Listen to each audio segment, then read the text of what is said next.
एक छोटे से गांव में साक्षी नाम की एक लड़की थी। साक्षी एक बहुत ही अच्छी लड़की थी। उसे सभी जानवरों से बहुत प्यार था। वह किसी भी जानवर को किसी भी तकलीफ में देखती तो उसके मदद के लिए तैयार रहती। साक्षी के घर में बहुत सारी टोकरियाँ थी। साक्षी उन टोकरियों को सजाकर घर में रखती थी। साक्षी अपने घर में कुछ जानवर भी पाल रखी थी, जैसे कि कुत्ता, बिल्ली, खरगोश और तोता। वो उन सभी जानवरों को अपने टोकरियों में रखती थी और उनके साथ खेलती थी। साक्षी के घर को सभी छोटा चिड़ियाघर कहते थे। एक दिन साक्षी बाजार जा रही थी, तभी उसे रास्ते में एक कुत्ते का छोटा सा बच्चा दिखाई दिया, जो कि बिल्कुल ही छोटा था।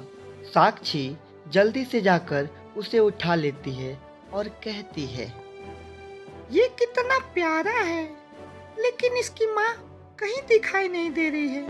साक्षी उस बच्चे की माँ को बहुत ढूंढती है, पर उसे वो कहीं दिखाई नहीं देती है। साक्षी उस बच्चे को लेकर घर आ जाती है, लेकिन उसे रखने के लिए उसके पास कोई टोकरियाँ नहीं होती है।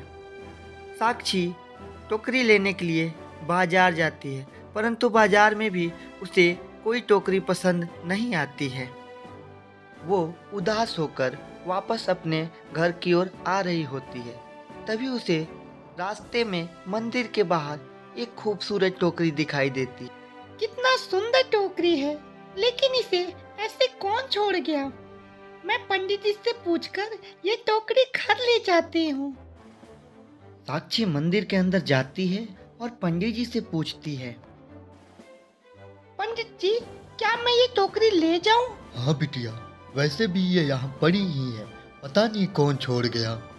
साक्षी खुश होकर वो टोकरी घर ले जाती है और उसमें छोटा सा बिस्तर लगाती है और उस बच्चे को उसमें रखती है।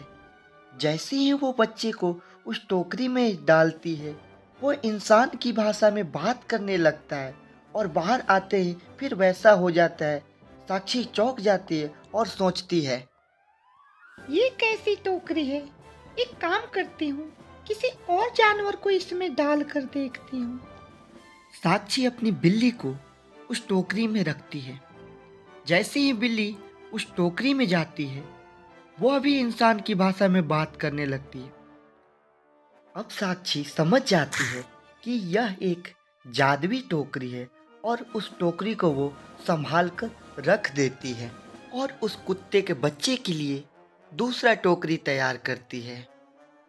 अब साक्षी को जब भी किसी जानवर से बात करने की इच्छा होती, वो उस टोकरी में उसे डालती और उसकी मन की बात को जान लेती और सुन लेती। एक दिन साक्षी वैसे ही अपने जानवरों से बात कर रही थी।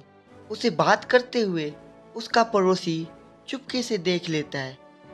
वो सोचता है, साक्षी के पास जो जानवर है वो बोल सकते हैं, क्यों ना मैं इन जानवरों को चुरा लूं, चिड़ियाघर में बेच दूं। मुझे बहुत सारे पैसे मिलेंगे, क्योंकि बोलने वाले जानवर तो किसी ने देखा ही नहीं होगा। अब पड़ोसी साक्षी के जानवरों को चुराने का प्लान बना लेता है और गलती से उस दिन साक्षी उस जादुई टोकरी को जानवरों के पास ही भूल जाती है। अब रात को पड़ोसी चुपके से जानवरों को चुराने के लिए आता है और जैसे ही वह जानवरों को चुराने के लिए सबसे पहले बिल्ली को हाथ लगाता है और वह बिल्ली बन जाता है और उसको देखकर सारे जानवरों आवाज लगाने लगते हैं। साक्षी भागकर वहां आती है। क्या हुआ? क्या हुआ? तुम सब इतना तेज क्यों चिल्ला रहे हो? इतने में उसकी नज़र दूसरी बिल्ली पर पड़ती है और वो सोचती है, ये कहाँ से आई। वह उस बिल्ली को टोकरी में बैठाती है और उससे पूछती है, वो कौन है। मैं तुम्हारा पड़ोसी हूँ।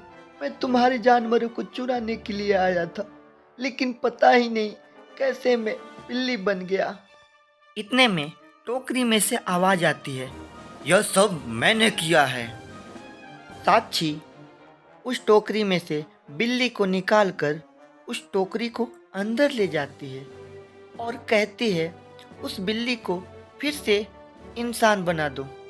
टोकरी साक्षी का बात मान जाती है और बिल्ली को वापस इंसान बना देती है।